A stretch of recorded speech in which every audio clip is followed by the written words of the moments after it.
so I just beat Death Stranding 2 in about 26 hours. While I was never exactly bored, I wouldn't call it fun either. This review may come off harsh, but someone has to highlight the flaws people are choosing to ignore. Like the first game, DS2 revolves around delivering packages across challenging terrain with an emphasis on realism. The problem is, it feels like the game wants you to struggle, but it rarely makes you. There are plenty of mechanics on paper, but very little incentive to actually engage with them. In reality, the game often plays itself. In my opinion, this game had two choices. Either A, dynamic, randomized missions that leverage the impressive weather system, or B, handcrafted cinematic missions, even if less replayable. Instead, most missions are flat. The game teases danger like a wildfire that looks stunning and dire, only for it to be completely scripted, spreading to specific spots on the map and not going any further. The idea of roaring flames would have been a great thing to add to the open world, but nope.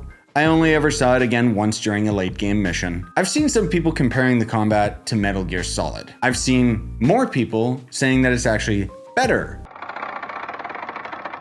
Really? Combat in this game is bare bones. Enemies are bullet sponges, easily stun-locked, and pose no threat. Despite a variety of weapons and skills, the shotgun was just so efficient, I never needed anything else. The systems exist with unique passive skills and slightly different weapon variants, but there's just no reason to use them. Stealth is technically here. You can shoot out lights, which is actually really cool for a game like this, but the actual act of sneaking is incredibly shallow. Alert enemies, hide in a bush, they forget about you in seconds. Or they'll just stand still and wait at their spawn location, eventually forgetting they were even in combat. Comparing this to Metal Gear is a disservice. Death Stranding 2 utterly fails to deliver compelling stealth or combat. Visually, the world is massive and striking, but it's mostly empty. The game tries to justify this with lore, but it doesn't change the fact that there's little to do. Sound design, however, is flawless. It adds immersion and weight to an otherwise hollow environment.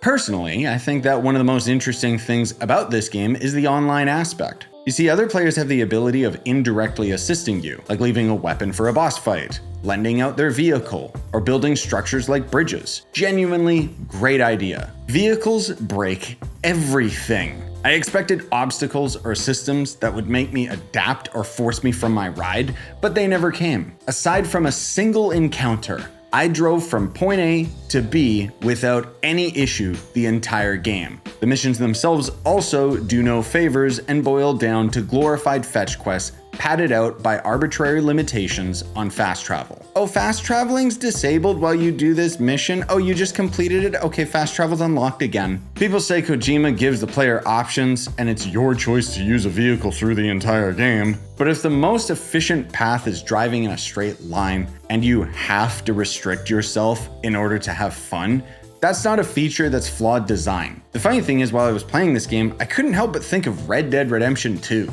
because that's another game with an emphasis on realism, except walking and exploration felt more meaningful. Story. Going into this, I expected another convoluted Kojima plot, and it kind of is, but I actually loved the broad strokes of the story. It's dramatic, weird, and full of memorable moments, even if it's also a total mess. Kojima still leans heavily on rule of cool. Giant crab kaiju? Check.